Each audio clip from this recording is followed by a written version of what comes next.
L'affiche du week-end entre le FC Metz et Angers a tout l'air d'être déjà un tournant dans la lutte de bas de tableau.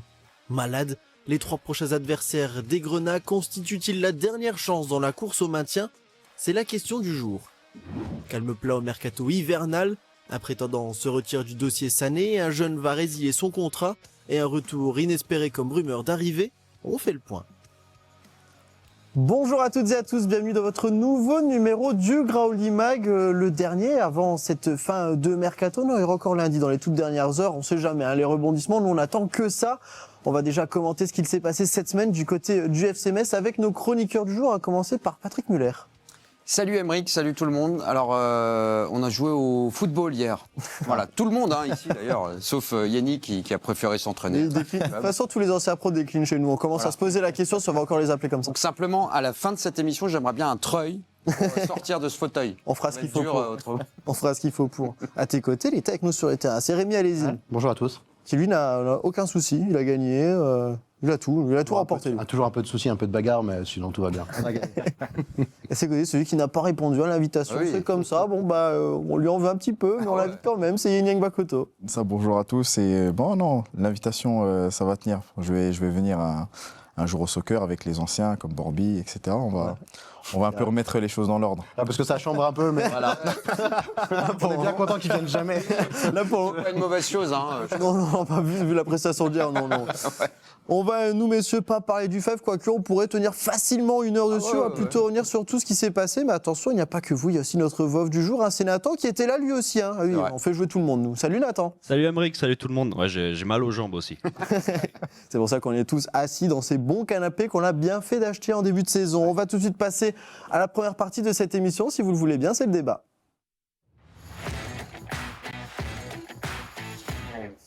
Et oui, il y a un match ce week-end, pas pour nous ni pour les anciens pros. Non, nous, on sera là devant notre canapé à regarder cette affiche entre le FC Metz et Angers. Déplacement pour les Grenats. Ô combien important déjà, on peut le dire, Patrick. C'est vrai que le FC Metz, on a envie, ça y est, de démarrer quelque chose. Il va falloir parce que là, ça commence à s'impatienter un petit peu. Ouais. Alors pardon, je vais râler un peu, hein, mais je regarde l'intitulé là de ces 2 mots, tournant décisif. Qu'est-ce qu'il a de plus décisif que les autres si on est mené 3-0 en faisant des erreurs individuelles sur les 3 buts qu'on encaisse, comme ça a été le cas face à Lyon? J'ai 2 feuilles devant moi qui sont pleines d'arguments pour te dire que c'est un tournant décisif. À un moment, je suis d'accord. Il y a une émission à faire, il y a des questions à se poser, il y a des angles à trouver, des thématiques. Mais je veux dire, quel que soit l'adversaire en face, si on reproduit ce qu'on voit depuis plusieurs semaines maintenant, on n'existera pas.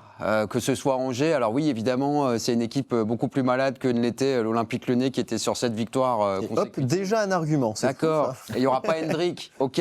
Mais est-ce que Hendrick fait un match monstrueux ou est-ce qu'on lui donne l'occasion de faire un match monstrueux? Ça, ce serait aussi une question à se poser. Mais tournant décisif, oui, c'est sûr que là, une séquence extrêmement importante avec ce déplacement à Angers, la réception de Lille, match contre Auxerre et le déplacement au PSG, il ne faut pas l'oublier aussi, alors qui évidemment boxe dans une autre catégorie par rapport aux 3 adversaires qui nous attendent.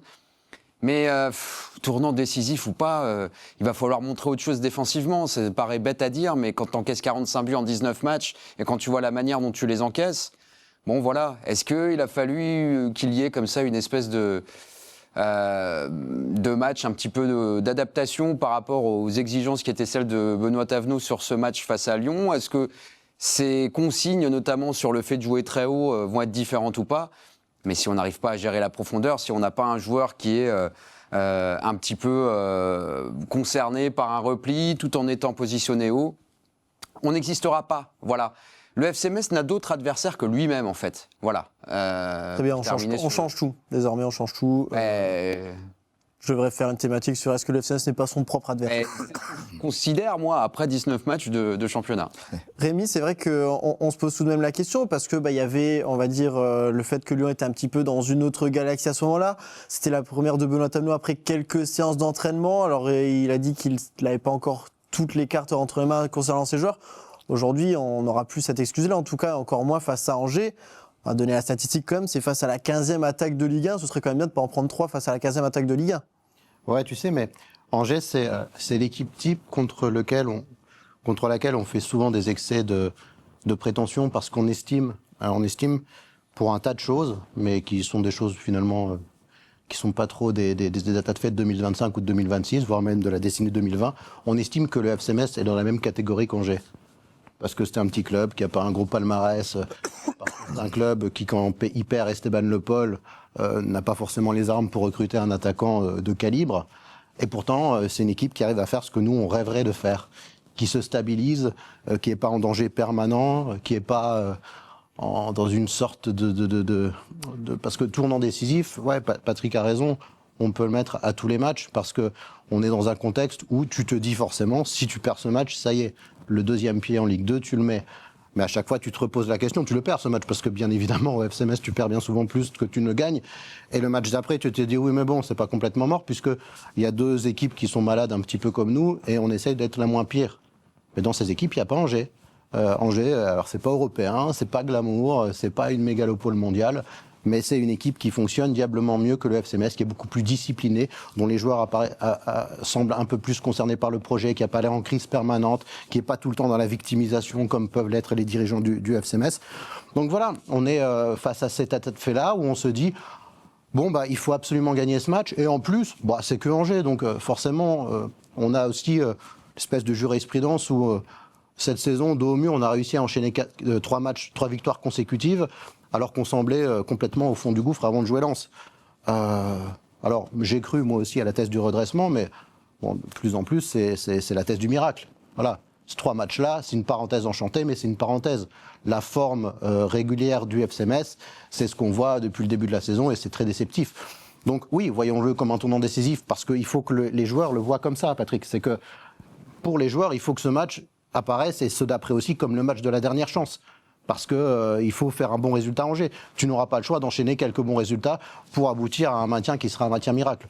Donc prenons-le comme ça, parce que tu as raison, c'est un match hyper important. Match à 6 points, pas une expression que j'adore, mais bon, bah, force est de constater que c'est comme ça. Mais ne faisons pas d'excès de prétention, parce que pour Angers aussi, c'est un match hyper important, parce que bon, ils sont dans une saison qui est complètement honorable. Ils ne sont pas complètement sûrs de rester en Ligue 1, mais en tout cas, une victoire contre Metz, et pour eux, ça peut leur sembler facile, vu ce qu'on nous montre sur le terrain. Bon, il faut ne surtout pas prendre Angers à la légère. C'est un adversaire qui est dans une autre cour que le FC Metz. Yenny, quand on arrive avant ce genre de rencontre, dans ce contexte-là, justement, comment on prend cette rencontre décisive ou pas du tout? Je pense pas, parce que au vu du classement, tout simplement, l'un est dernier, l'autre est c'est 11e, c'est ça? 11e, ouais. Donc à un moment donné, voilà, faut se poser les bonnes questions aussi. C'est un match décisif, je ne sais pas si c'est vraiment décisif à l'heure actuelle, mais c'est sûr que le FC Metz traverse une période qui est très très délicate. Faut aller à Angers pour prendre des points. Faut aller à Angers pour gagner. Et puis, comme on l'a dit aussi, c'est pas un déplacement qui va être facile. Et les 3 points sont primordiaux dans tous les cas. Donc chaque match est important. Je pense qu'aujourd'hui, il faut prendre match après match. Il ne faut pas calculer. Il ne faut pas se dire qu'il y a un classement FC Metz, un classement ci, parce que tous les matchs, dans tous les cas, vont être difficiles. Il faut essayer de reprendre cette série qui a été la leur sur les 3 derniers matchs où ils ont pris les 9 points. Mais ça semble très compliqué. Moi, je trouve que ça se transforme très compliqué, vu la tournure aussi des événements, vu ce qui se passe aussi au sein du club. Je deviens un petit peu pessimiste par rapport à la situation. Mais voilà, un changement d'entraîneur, comme on dit, des fois il y a peut-être des électrochocs qui peuvent se passer durant les changements d'entraîneur. Donc espérons que ce soit sur ce match d'Angers-là. Messieurs, justement, on en parlait tout à l'heure avec Patrick, de cette défense qu'il va falloir un petit peu remodeler, hein, parce que ça ne va pas en ce moment, mais on ne vous a pas eu lundi. Il y a déjà ce schéma tactique qui a changé, un 4-3-3 avec une pointe basse. Vers quoi il faut se tourner selon vous? Est-ce que ça peut être la bonne formule, peut-être, Patrick? On sait que là, sur ce match-là, ça a été compliqué. Maxime Collin, sur son côté, ça a été très dur. Thierry Egbe, malheureusement, est fautif sur pas mal de buts aussi. Sadibou Sané n'a pas été convoqué pour faute de mercato. Sur quoi il faudrait se pencher? Sur quels hommes il faudrait s'appuyer, selon toi Ça n'a pas été une révolution immense non plus, ce 4-3-3. D'ailleurs, c'est la même ligne par rapport à cette parenthèse de mémoire, là où justement on gagne les 3 matchs consécutifs. Moi, sur le papier, ça me plaisait bien. Pour être tout à fait honnête, J'aurais préféré voir Benjamin Stambouli titulaire en lieu et place d'Alpha Touré, qui, pardon, mais pour moi n'apporte pas grand-chose depuis quelques temps. Ou depuis le début de la saison, il a eu une séquence de 2-3 matchs plutôt intéressants. Les 3 matchs, là. Les 3 victoires. Voilà. Pour le reste, si tu regardes son match contre Lyon, en tout cas, il y a quand même beaucoup de passes latérales. Ce qui est plus intéressant, c'est, je trouve, un retour en forme de Boubacar Traoré, qu'on retrouve un petit peu au niveau qu'on attendait de lui, qu'on espérait de... C'est vrai que malgré tout, il sort une bonne copie quand même sur ce match-là. Ouais, que j'ai trouvé plutôt intéressant, parce que un peu plus haut, un peu plus en capacité de casser des lignes, de mettre de l'impact, de mettre des frappes aussi. On a vu qu'il avait mis une jolie frappe qui est passée au-dessus de la barre du gardien lyonnais. En termes tactiques, ça me paraît cohérent. Mais encore une fois, on peut parler de dynamique de résultats, de tactique, de choix de joueurs. Tout passera par cette capacité à être beaucoup plus imperméable, en fait, et à défendre ensemble. On peut cibler Yekbe.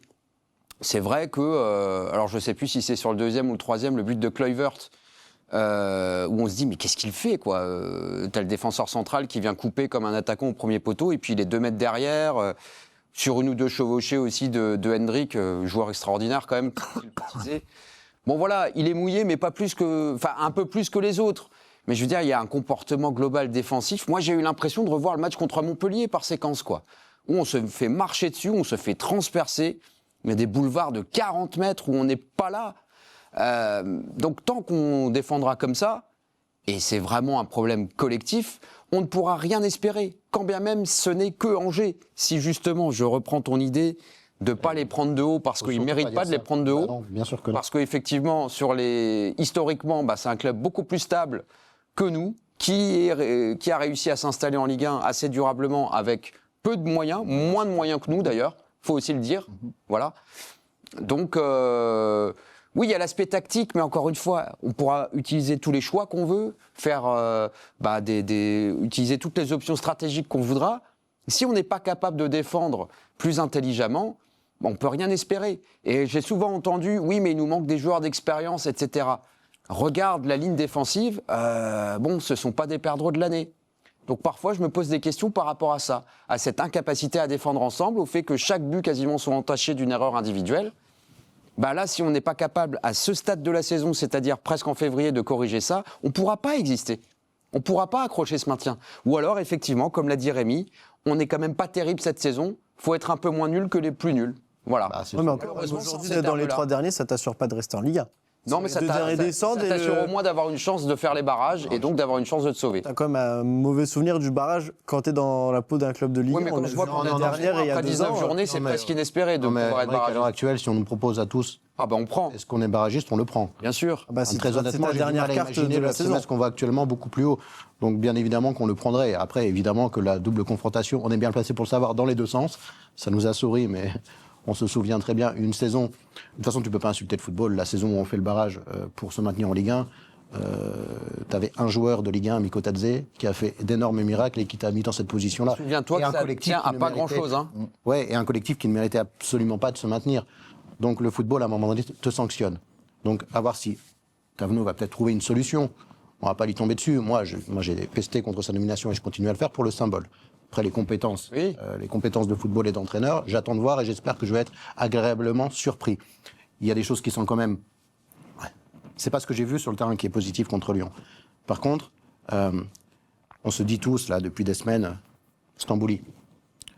Sur le match contre Lyon, excusez-moi, alors bien sûr que Lyon avait sans doute levé le pied ou quoi. Moi, j'ai vu un avant et un après. Bien sûr. Moi demain, coach, sans absolument aucun diplôme, entre un Alpha Touré qui a peut-être du potentiel, qui a été dans le collectif Enchanté et qui a eu son rôle aussi parce qu'il a fait des bons matchs dans ces 3 victoires, et un Benjamin Stambouli rentré, qui a pris le ballon, qui a pris ses responsabilités, qui s'est même projeté, qui a frappé. Dans un contexte où il y a énormément de fautes de naïveté. Alors, avoir Bamin, plus Colin, plus Stambouli, plus Habib Diallo, c'est-à-dire des gens qui ont les dizaines, voire les centaines de matchs, qui font que tu fais moins d'erreurs, parce que bon, c'est pas que t'en fais pas, mais bon, on va quand même être pragmatique, c'est quand même avec ce genre de joueurs sur la pelouse que tu en fais moins, que tu es moins naïf. Bon, J'espère que, j'imagine que Benoît Tavenot l'a essayé, un peu plus longtemps que Stéphane Lemignan, qui l'essayait à peu près 45 secondes. C'est vrai qu'on ne pouvait pas voir grand-chose. Bon, prenons cet état de fait-là. Le match contre Lyon était catastrophique. Essayons d'entrer dans un nouveau cycle, parce que la petite lueur, c'est que tout n'est pas absolument perdu. Moi, je pense qu'aujourd'hui aussi, le fait d'avoir des joueurs d'expérience comme Stambouli dans l'équipe, ça fait plusieurs semaines qu'on le répète, mais on ne le voit pas. Le FC Metz aujourd'hui a besoin d'une colonne vertébrale où Bien sûr. il y a des joueurs d'expérience ou des joueurs qui savent gérer justement ces temps-là, ces temps où tu prends l'eau et ces temps-là. Justement, Benjamin Stambouli, je pense qu'il incarne justement ça. On l'a vu quand il est rentré, ça a tout changé. Je suis désolé, mais à un moment donné, il faudra faire les bons choix aussi de joueurs. Et Benjamin Stambouli, je pense que c'est un leader né. On l'a souvent dit ici. Et c'est un joueur qui peut ramener justement cette certaine stabilité-là au sein de l'effectif, qui peut ramener aussi cette sérénité-là. Et ces dernières semaines, je ne vois pas cette sérénité-là. Je ne vois pas le FC Metz. Pour moi, je vois un FC Metz qui traverse les matchs. Ouais, Sans réaction, sans rien. Et il n'y a pas cette colonne vertébrale-là pour dire que, à un moment donné, stop. On renferme un petit peu la défense. Et puis, on défend bien, on attaque ensemble, on défend ensemble. Et je pense que Stambouli peut incarner justement ce rôle-là. Puis tu as peu de certitude dans cette colonne vertébrale. Peu de certitude. Qui va de l'attaquant à Habib Diallo, qui répond Ça, globalement c'est présent, certitude, mais qui a manqué quand même pas mal de matchs. Le milieu, tu n'en as pas, parce que Boubacar Traoré, que tu pouvais penser, alors il est en train de se chercher lui-même, donc c'est pas lui qui va tenir l'équipe actuellement. En défense, Bama tient peut-être ce rôle. C'est vrai qu'il est plutôt fiable dans un contexte où la défense prend souvent l'eau. Et tu as un gardien de but qui, on n'en parle pas souvent, mais quand est-ce qu'il va rapporter des points au FC Metz? Ah, t'es dur. Non, je suis pas dur. Je suis pas dur parce que Sur ce match de Lyon, t'es dur. non, mais pas sur ce match, sur l'ensemble de la saison. Ah. J'ai le souvenir d'Alexandre Kidja qu'on critiquait très souvent parce qu'il faisait souvent des choses qu'on ne comprenait pas. Mais on peut citer des matchs où Alexandre Kidja a rapporté 1 point, voire 3 au FC Metz. Ouais. Parce qu'il livrait une prestation assez monumentale, parce que son Peut-être équipe qu'il était était faible. moins abandonné par sa défense. Ah ouais, mais je suis désolé. Ah, Quand est-ce que Fischer va rapporter des points à cette équipe? Après, Il faut se poser cette question-là à un moment Il faisait donné. beaucoup parce d'arrêts que- quand même au Kidja, parce que quand on regarde, je me rappelle, Il en faisait plein, il faisait gagner des la saison points. passée, c'était l'un des meilleurs gardiens avec le plus d'arrêts dans un match. Je ne sais plus lequel, mais il faisait beaucoup d'arrêts quand même, quoi. Donc c'est vrai que si tu n'as pas un gardien aussi qui est capable de te sortir des gros matchs quand ta défense elle prend un petit peu l'eau, Ah oui. ça peut ça Oui, reste d'accord. aussi compliqué. Mais c'est comme on l'a dit, le match là, on peut prendre celui contre le Racing Club de Lens où il sort le match de sa vie, Il y en 33, a. machin et tout, mais c'est dans la 1 dans. Ah mais j'aimerais bien Mais qu'à un moment donné, saison. Fischer rapporte des Mais points. alors attends, Enfin, il faut- juste c'est son rôle aussi. Moi, je me suis amusé à regarder le résumé de ce match contre Lyon. Il y a une situation entre la 78e et la 80. J'arrive plus à dater précisément et peu importe. Où tu as un corner et je crois qu'à ce moment-là du match, le score c'est 4-2, si je dis pas de bêtises. Donc, à un moment charnière où on se dit, est-ce que c'est pas en train de basculer là? Il y a la grosse poussée, il y a effectivement Stambouli qui est là, qui a mis sa frappe, la frappe de Titaishvili, et tu as un corner où Maitland-Niles, je suis parfaitement bilingue. Pas mal. Franchement, On sent qu'il s'est entraîné pour je le crois que lundi, je l'ai pas sorti aussi bien du premier coup. Après le franchir de Macron, il y a celui-là. Franchement, une fulgurance absolue. Hein. On la Il y a garde. ce latéral droit, voilà, j'arriverai pas à le faire 2 fois, voilà. Et un autre joueur lyonnais qui sont absolument seuls au second poteau. Et on est à 4-2. Et le FC Metz est dans une dynamique de pouvoir peut-être faire basculer la pièce du bon côté. Donc, à un moment, ton gardien, face à ça, il ne peut strictement rien. Mais je parle pas que Il n'y de a ce pas cette match-là, je discipline parle décisive, depuis le début de la défensive, saison. pardon. Depuis le début de la saison, il n'a rapporté aucun point pour l'instant au FC Metz. Regarde Voilà, le match c'est de un Montpellier, constat, c'est un regarde le constat, match et du c'est aussi son PSG, la rôle. manière dont on prend le but, regarde le match de Marseille, regarde le match. T'as l'impression qu'il peut faire des exploits décisifs qui J'ai l'impression que son rôle aussi, c'est de faire gagner des points. Et pour l'instant, bien il le fait sûr. Et il en fait quelques-uns aussi, mais quand Mais t'es je dis pas qu'il en gardien, fait pas, de il fait prendre pas de 2 grosses points de 15 boulettes, frappes mais- par match, c'est vrai que Il a fait des t'as arrêts. pas la grosse boulette, mais il en fait des Contre arrêts. Lyon, il Mais fait malheureusement, des arrêts. comme on dis disait pas- un sens, il fait les arrêts pour pas que t'en prennes 4 Je au lieu de ne 3. vous dis pas que le problème du FC Metz, c'est son gardien. Loin de là. Ah oui. Et avec un autre gardien, tu serais aussi dans cette situation-là. Mais je me dis qu'à un moment donné, un gardien en Ligue 1 doit te faire gagner quelques points. Parfois un match nul, parfois une victoire. Parce que ton équipe, elle n'est pas au top et parce que c'est un des seuls sports, le football, où même si tu es moins bon que l'adversaire, tu peux gagner un match. Il aurait pu à Brest, Et nous- s'il n'y avait pas 3 pénaltys. Et nous, on est quand même très souvent moins bon que l'adversaire. Donc, dans ces contextes-là, si ta défense fait pas de grosses cagades, tu peux aussi parfois compter sur... Et Oukidja l'a fait. Oukidja l'a fait plusieurs fois. Il a rapporté des points au FC Metz. Donc, j'attends. Voilà. C'est vrai que tu parlais de contexte, je parlais de tournoi décisif parce que c'est vrai que là, le calendrier du FC Metz offre quand même sur un plateau 3 adversaires qui sont un petit peu malades, on peut le dire, même si c'est pas forcément ça qui va avantager les Grenats. Angers reste sur 3 matchs sans victoire, alors que ça aussi, c'était un petit peu le hit de cette première partie de saison. Lille reste sur 5 défaites consécutives, toutes compétitions confondues, et Auxerre, oui, alors la statistique existe, une victoire sur les 15 derniers matchs, c'était face à Metz. Voilà, il reste sur 4 défaites consécutives en Ligue 1. Yanis, c'est vrai que, voilà, on le dit, il faut que Metz se concentre sur lui-même, mais si là, dans ces dispositions-là et sur ces 3 matchs-là, le CNS ne va pas chercher des points, voire une série, alors je ne dis pas 3 victoires, mais ce serait incroyable, mais si là, le CNS ne va pas chercher une série, pardon, mais c'est, j'allais dire entre guillemets, presque mort, même si mathématiquement, on va dire, et je serai le premier à le faire toutes les semaines en vous disant dans le classement, il y a tant et tant de points, que c'est encore pesable. Match, voilà. Il y en aura encore, regardez le mien, je le ressortirai cette saison. Ah, mais ce sont des équipes, oui, certes qui sont un peu malades, certes, mais ce sont des équipes qui cherchent aussi à avoir des points. Donc forcément, ça sera aussi une tâche qui sera un petit peu plus compliquée pour le FC Metz parce que les équipes-là cherchent à prendre des points. Donc forcément, ils vont se dire, on joue contre le FC Metz, c'est l'occasion de relancer une nouvelle dynamique. Donc, ce ne sont pas des matchs faciles pour le FC Metz est aussi dans cette situation-là. Le FC Metz est aussi dans cette situation-là, mais sauf que le FC Metz aujourd'hui est dernière, donc c'est l'équipe qui doit justement enclencher une dynamique. Mais aujourd'hui, les clubs contre qui on va jouer n'ont pas notre situation-là, quoi. Donc c'est un petit peu... je suis désolé, j'ai un petit peu... malade en fait. Ça le prend un petit peu à la gorge. Ça me prend un petit peu à la gorge, voilà. Non, pour terminer, Angers, le premier adversaire de Metz, ça cherche des points, ça cherche des points et forcément, ils veulent se relancer face au FC Metz. Lille, qui est une grosse équipe et qui se cherche aussi, qui traverse une crise, ça cherche des points. Auxerre, c'est un concurrent direct. Que tu vas affronter. Forcément que tu vas affronter et que tu as perdu contre récemment à l'aller, qui va chercher des points. Donc le calendrier n'est pas si facile que ça. Oui, c'est un bon moyen pour enclencher une nouvelle dynamique, pour prendre des points. Là, ce sera le moment de le faire, parce que quand on dit la dernière chance, il y aura d'autres matchs aussi, mais c'est vrai qu'on commence aussi à se poser des questions et à se dire que finalement, si tu perds ces matchs-là, je pense que ta saison tombe à l'eau, quoi. Parce qu'il y a quelques semaines, on se disait quand même que le SNS a la chance, malgré ses mauvais résultats, d'être pas très loin de la 15e, 14e place. Bon, là, ça commence à se creuser un peu. On va quand même regarder, si vous voulez bien, un petit peu le rencontre de ce week-end, avec notamment à Lens-Le Havre, ce sera ce vendredi soir, Paris FC Marseille, Lorient-Nantes, Monaco-Rennes, ce sera ce samedi, dimanche, Lyon-Lille à 15h, Angers-Metz évidemment, Nice-Brest ou encore Toulouse-Auxerre dans le multiplex qui est un mot un petit peu tabou cette semaine, notamment en Europe. Et enfin Strasbourg-Paris-Saint-Germain en clôture de cette journée. Il faudra faire avec ce groupe de joueurs évidemment, car les choses n'ont pas l'air de beaucoup bouger au mercato. On va en parler justement, c'est l'heure du focus.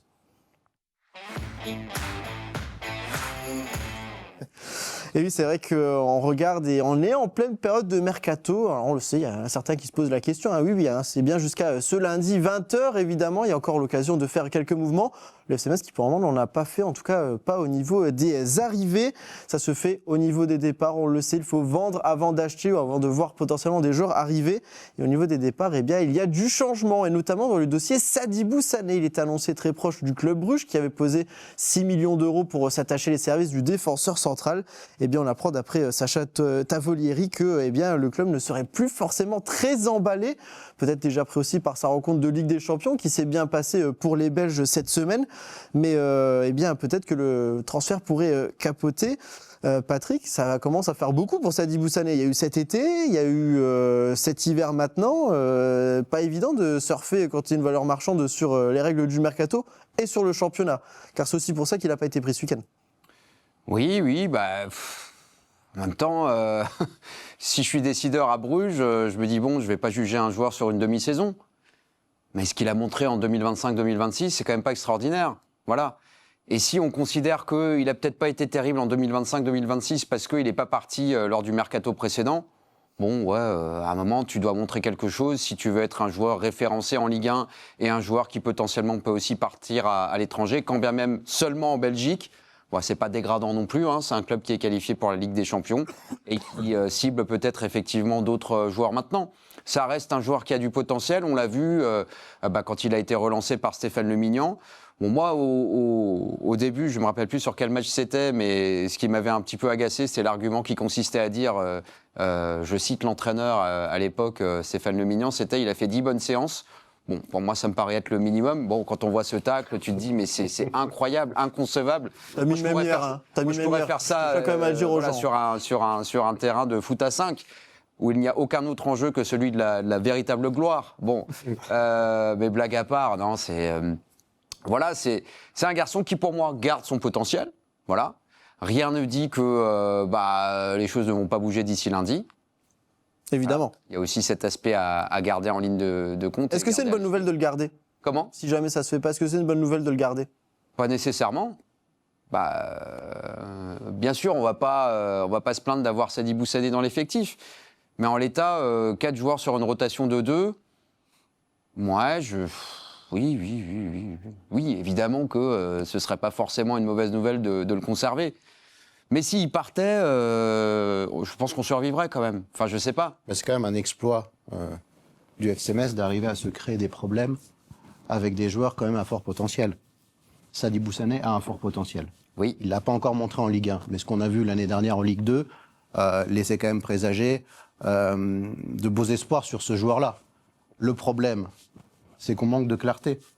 C'est qu'on est sans cesse. Alors, il a toujours été sur le départ, plus ou moins, ciblé comme étant partant. Il est là le problème. On est sans cesse dans un contexte d'urgence financière, de victimisation. C'est-à-dire que l'existence du FC Metz sur le marché des transferts, c'est de dire donnez-nous de l'argent, prenez-nous nos joueurs, on n'en peut plus, c'est une masse salariale qu'on ne peut plus supporter. Sadibou Sané, on n'arrivait même pas à se dire que c'était une bonne nouvelle de le conserver. Alors qu'au mois de juin, quand on avait envie de dessiner l'effectif pour l'année d'après en Ligue 1, on se dit ce serait quand même top de conserver Sadibou Sané pour que sa progression à l'échelon du dessus, il la fasse avec le maillot de Grenat sur le dos. Il y en a plein, et les joueurs de la génération Dieni, il y en a plein qui l'ont fait. Tous ceux qui sont passés de national à la Ligue 1 ont fait ce step-là. Bon, c'est quelque chose qui semble compliqué aujourd'hui au FC Metz. Et on se retrouve avec quoi ? Ce joueur à fort potentiel, qui ne confirme pas, qui dès l'instant où il est sur le retour, il a cette espèce de poids, de flou. Il ne faut pas qu'il se blesse, il faut peut-être qu'il parte, on ne sait pas trop. Alors lui, il fait des dingueries quand il rentre, ce qui n'aide pas, parce que sportivement, il n'a pas été convaincant. Non. Et je pense que pour faire ce type de dinguerie, c'est que dans la tête, tu avais quand même quelque chose qui était un petit peu déconnecté. Donc il n'y a aucune sérénité. Et on se retrouve là, au mois de janvier. La saison, elle est bien plus qu'entamée, on en est à la moitié. On ne sait même pas si c'est une bonne nouvelle que ce joueur au gros potentiel devrait rester, ou s'il faut prendre absolument les millions d'euros qui sont sur la table pour le vendre. Ça, c'est imputable à la direction sportive du FC Metz. Je suis désolé, c'est elle qui est responsable de cet état de fait. On est en train d'être le seul club de Ligue 1 en urgence sportive à se féliciter peut-être de s'affaiblir sportivement. Parce que si on perd ce joueur qu'on ne remplacera pas, est-ce que c'est vraiment s'affaiblir que de le laisser partir aujourd'hui ? Bien évidemment.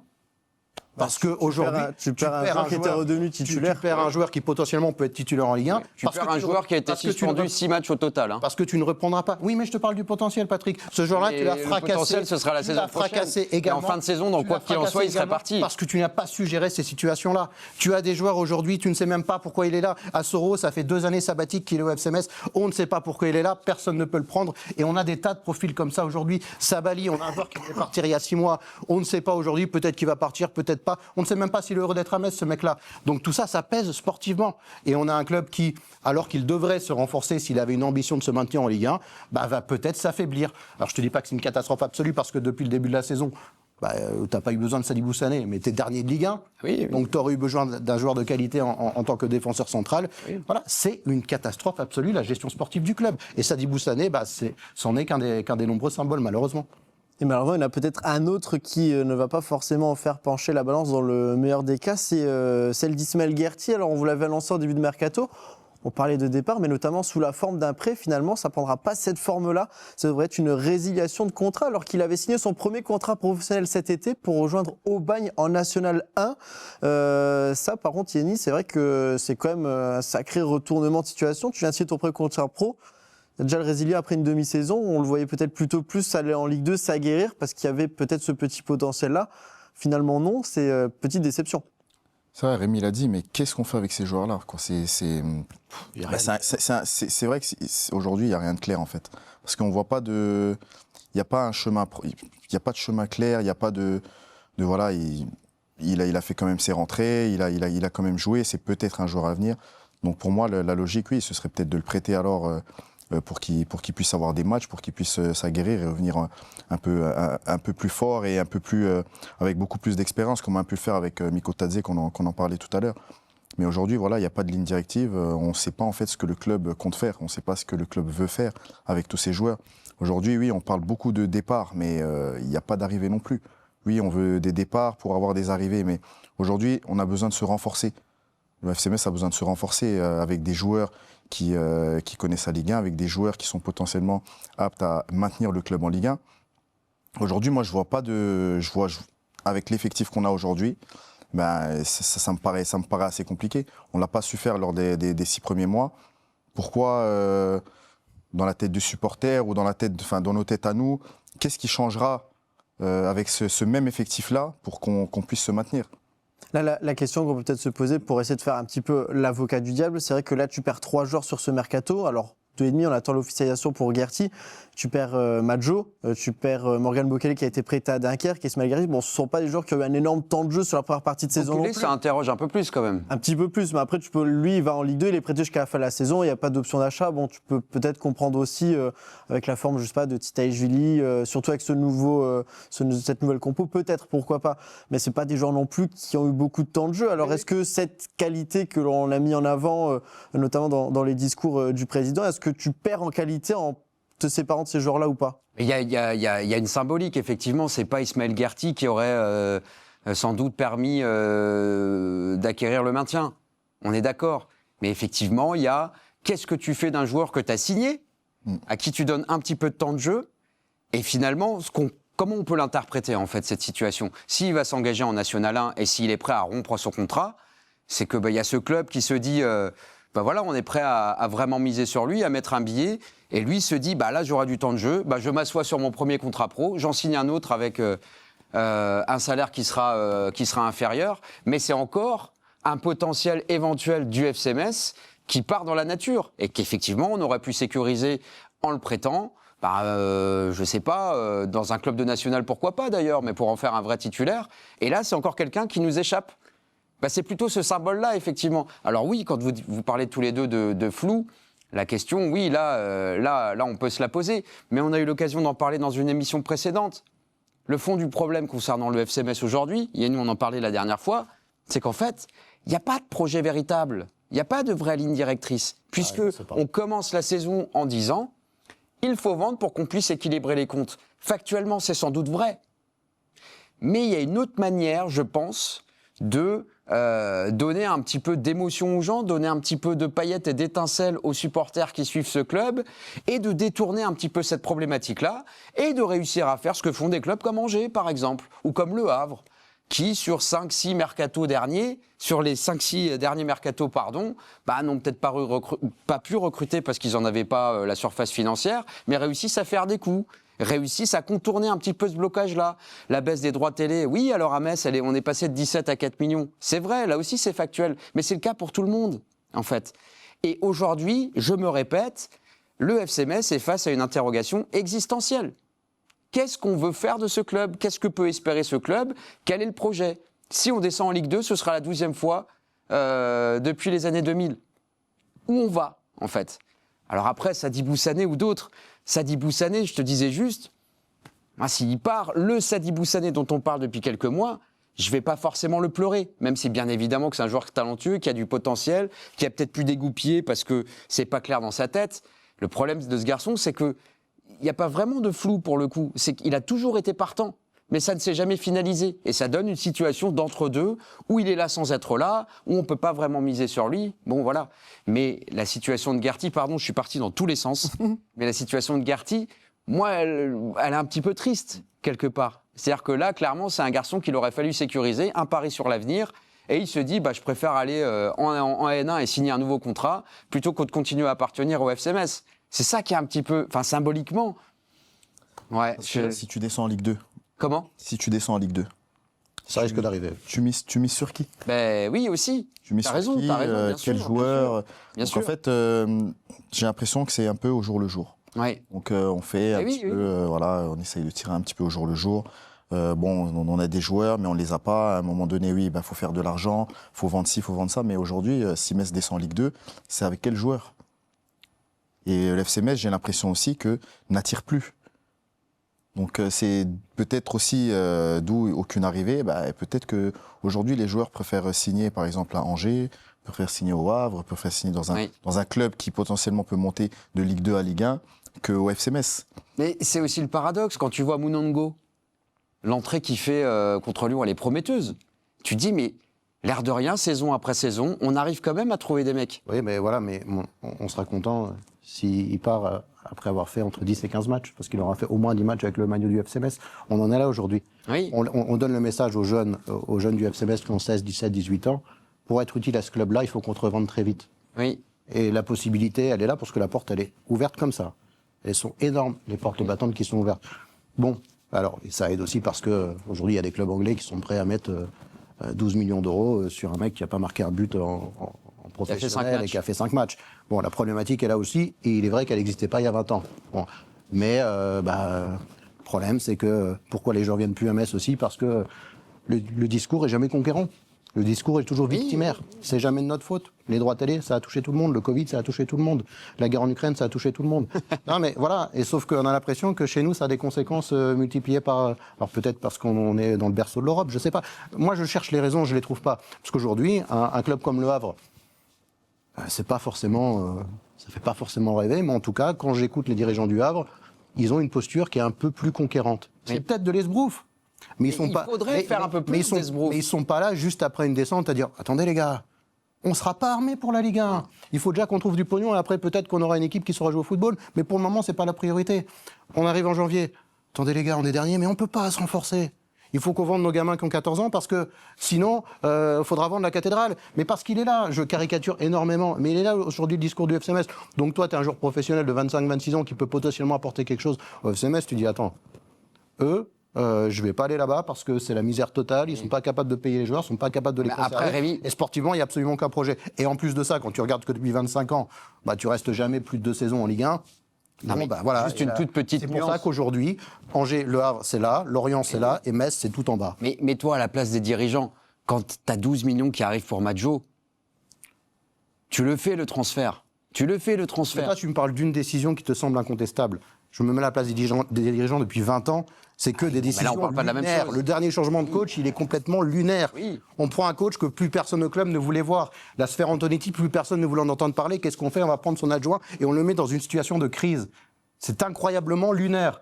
Donc, tu me parles des directions... M'engueule pas. Non mais toi, tu me parles de la décision de vendre Maggio. Peut-être que moi, j'aurais pris cette décision. parles d'un cas particulier, En tout cas, hein, j'aurais détends-toi. pris tous les coachs qui ont le diplôme pour entraîner en Ligue 1, sauf Frédéric Antonetti et Benoît Tavenot. Pourquoi? Parce que j'ai conscience qu'il y a un peuple grenat qui remplit mon stade tous les week-ends et qui n'a pas forcément envie de revivre ces souvenirs-là. Maintenant, Benoît Tavenot, il est là et sportivement, il a certainement les compétences pour maintenir ce club en Ligue 1. Là aussi, Et je c'est un l'espère. symbole. Mais symboliquement, cette décision, elle est complètement catastrophique. T'auras Désolé, j'en demandé avais les pas encore parlé, mais c'est à cause de toi que je parle de ça. Après. Ben voilà. C'est d'un cas particulier, c'est Ah tout. oui, mais Mais sur le reste, je suis d'accord dans les grandes lignes. Hein. Donc voilà, tu me parles des décisions que prennent les dirigeants du FC Metz. Moi, je comprends plus rien. On va tout de même refermer la partie mercato si vous voulez bien, parce que je conseille un petit peu évadé, mais je vais revenir sur ce que vous avez dit, notamment en termes de chiffres. Vous allez voir, juste pour revenir sur les dernières rumeurs, dont celle qui envoie Kofi Koh du côté de la Turquie. C'est ce qui est apparu depuis ce midi. Alors, on est allé un petit peu d'informations. Normalement, Kofi Koh ne devrait pas partir. Hein. Ça pourra faire partie notamment des bonnes nouvelles, surtout lorsqu'on a vu son match face à Lyon. Passeur et buteur notamment. Sabali, lui, serait encore sur le départ. D'après nos amis du Républicain Lorrain, un club espagnol et un club turc également seraient sur les rangs. Tout comme Joël Assero, pour qui le club cherche une porte de sortie. Très rapidement, Nathan, c'est vrai qu'on l'a vu, le FC Metz n'a pas recruté pour le moment au mercato hivernal, mais c'est pas le seul club en Ligue 1. Ouais, ils sont que 4 clubs en Ligue 1 à n'avoir recruté aucun joueur cet hiver. C'est Lille, le FC Lorient, le Stade Brestois et le FC Metz. Le FC Metz qui reste, on va regarder un petit peu en chiffres, car ça aussi, ça a un petit peu fait parler, qui a l'une des balances transferts les plus rentables de Ligue 1. Sur les 5 dernières saisons, on va regarder les autres clubs. Alors on retrouve Lille, notamment 245 millions d'euros de bénéfices sur les transferts. On a l'AS Monaco, l'Olympique Lyonnais, le Racing Club de Lens et donc le FC Metz avec 103 millions sur les 5 dernières années. Alors si on veut détailler un petit peu, on peut regarder les chiffres sur ces 5 dernières années. Alors on va regarder le montant des transferts. On a 24,65 millions sur cette saison. Alors attention, c'est en cours, ça peut encore évoluer, mais globalement on est autour des 20 millions d'euros. Pour rejoindre ce que vous avez dit, notamment tous les deux, peut-être donner la parole à Yenny. C'est vrai que quand le FC Metz investit et a une balance négative, car c'est arrivé, oui, c'est arrivé, c'était lors des saisons 2019-2020 et 2020-2021, on va regarder, le FC Metz avait dépensé plus qu'il n'avait reçu d'argent, et bien à ce moment-là, le FC Metz avait fini 15e et 10e de Ligue 1. Alors il y a eu la saison Covid évidemment, mais bon, on prend quand même, ça fait des balances négatives, mais des joueurs achetés. Yenny, on l'a dit, c'est vrai que c'est un débat qu'on a déjà eu sur le plateau, c'est le projet sportif face au contexte financier, c'est pas une situation idéale, mais est-ce que maintenant il y a un facteur prise de risque à prendre ? Moi, je peux comprendre les dirigeants pour être assez prudents dans le... Voilà, je ne sais pas comment se gère un club, franchement, je ne sais pas du tout les chiffres, etc. Mais aujourd'hui, je pense qu'à un moment donné, les Messins ont besoin de stabilité. Le peuple messin a besoin de ça. Ça fait des années et des années qu'on le répète. Même moi, en tant que joueur, quand j'y étais, on avait encore ce discours-là d'avoir une certaine stabilité et en Ligue 1. Aujourd'hui, c'est vrai qu'on fait beaucoup l'ascenseur. Et sur ces dernières années, on fait l'ascenseur. Des fois, il faut savoir prendre des risques. Moi, je suis toujours pour savoir prendre des risques. Alors, dépenser pour dépenser, non, mais je pense qu'il faut savoir aussi dépenser intelligemment. Aujourd'hui, il n'y a aucune arrivée. Quand on regarde, on veut se maintenir en Ligue 1, mais on fait avec les moyens du bord, mais ça ne marche pas. Il y a toujours un discours qui est négatif ou qui ne correspond pas à la réalité. Aujourd'hui, le FC Metz fait partie des 5 clubs, comme on a vu là avec les chiffres, qui ont encaissé le plus d'argent en termes de transfert. Mais où va cet argent ? Enfin, je ne sais pas, moi, renflouer les caisses, je veux bien qu'on renfloue les caisses parce qu'il y a un déficit par rapport aux droits télé, par rapport à ci, par rapport à ça. Mais à un moment donné, je pense qu'il faut aussi prendre des risques et ramener des joueurs, quoi. Donc moi, c'est comme ça que je le vois. Donc comme j'ai dit, je ne sais pas comment se gère un club, mais j'arrive pas à comprendre ce marché des transferts où pour se renforcer, il y a toujours aucun joueur qui vient. D'autant que la piste pour le moment d'arrivée est l'une des rares que l'on a pu voir sur ce mercato hivernal n'est pas forcément rassurante. Je parle surtout dans la manière de faire parce qu'on parle du retour de Pape Moussa Fall qui avait été prêté cet été du côté de la Louvière en Belgique. Ça se passe très bien pour lui qui s'est remis d'une rupture des ligaments croisés la saison dernière avec Serein. C'est 8 buts sur les 8 derniers matchs et le FC Metz aimerait casser le prêt pour faire revenir l'attaquant. 2m03, petit gabarit quand même. Bon, après je me permets de comparer, mais bon... C'est plus une doublure pour Habib Diallo. On comprend aussi que le club belge ne veut pas s'en séparer. C'est vrai qu'on l'a dit, il faut être malin. Malheureusement, ta seule solution, elle est là. Patrick, c'est vrai qu'il y a cette partie-là qui est inquiétante et on peut comprendre les supporters à ce niveau-là. Encore un symbole pour le coup. C'est un garçon qu'on prête et comme on n'arrive pas à finaliser autre chose, on fait en sorte de le faire revenir. Ceci étant, là, en étant vraiment très très terre à terre, moi je prends. Je prends en me disant c'est un relais pour Habib Diallo, c'est un remplaçant pour Habib Diallo, il est en forme. Quand on voit le désert, quand Habib Diallo n'est pas là. Comment ? Quand on voit le désert, bien sûr. voilà. Boussané et Assoro, ça ne marche simplement pas, ils n'existent pas. Et c'est pas pour être méchant avec eux, mais c'est un échec. Non, là, tu peux dire que tu as essayé. Oui, il n'y a pas de plan B. Il n'y a pas de plan B à Habib Diallo. On voit son but contre Lyon, on voit l'importance qu'il peut avoir, on voit ça. Enfin voilà, le talent, il est là. C'est un garçon qui est presque surdimensionné par rapport au FC Metz aujourd'hui. Voilà, même s'il est peut-être plus sur ses états de forme de ces belles années là au tournant des années 2020. Mais évidemment qu'il faut un garçon pour suppléer Habib. On peut même se dire, allez, ils ont le même profil des grands, si on caricature, mais c'est pas grave, on peut jouer à 2 devant. Enfin, imaginons même que ça ouvre ça élargisse un peu. On ne jouera pas avec les 2 là devant, je pense pas. Non, on est bien d'accord. Mais oui, bien sûr qu'il faudrait réussir à le faire, parce que si aujourd'hui il y avait un souci pour Habib, là, franchement, bah, ce serait quand même très très très compliqué d'être optimiste. Et puis il vaut mieux prendre un mec qui vient de Qu'on connaît. planter 8 buts en 8 matchs, que tu connais, qui s'est remis d'une longue blessure, qu'un Il a permis d'ailleurs de gagner contre le Club Bruges. qu'un inconnu qui vient du championnat d'Albanie et qu'on a déjà fait. Et qui ne met pas un pied devant l'autre quand il arrive à l'entraînement à Metz. Bon, voilà, mais simplement, c'est que le club belge, il n'a pas très envie de se séparer d'un mec qui vient de planter 8 buts en 8 matchs. Et on peut le comprendre. Donc, c'est très frustrant, mais ça va être compliqué de le faire revenir. Et Bounassar, c'est fini alors? Est-ce que voilà. Pardon. Hein. On a celui qui a les infos. Voilà. Il faut lui demander. Mais c'est vrai. On a parce jusqu'à que, lundi. bon, Hein, alors, on parle d'un attaquant, de trucs, mais bon, on parle de Kwao qui va peut-être partir. On parle de. Non, jeudi, il part pas. Peut-être. Voilà. Donc on sait Sûr, il en fera pas, un contrat, parce que hein. voilà. Mais Ah, moi, je te dis ce voilà, que c'est.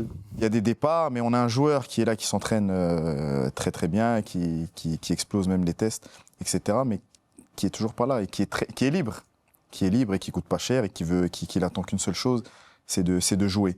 Donc Bounassar. Où en est Bounassar? On a voulu qu'il nous le dise, ça. pour le coup, c'est une petite prise de risque, mais pas immense, C'est une financièrement. prise de risque pour moi, mais voilà, moi de ce que je sais et de ce que je vois, c'est que physiquement il est prêt, il a faim. Sur ces 6 derniers mois, je pense que c'est une bonne prise de risque. C'est une bonne prise de risque de le prendre et voilà. Bon, je fais pas de la pub pour Bouna, hein, mais Un peu quand même. un peu, mais non, mais voilà, c'est quelqu'un qui a faim, c'est quelqu'un qui veut aider le club. Et je pense que ce serait pas plus mal aussi d'avoir un Bounassar dans son effectif, quoi. Donc voilà, on parlait de prise de risque, d'arrivée.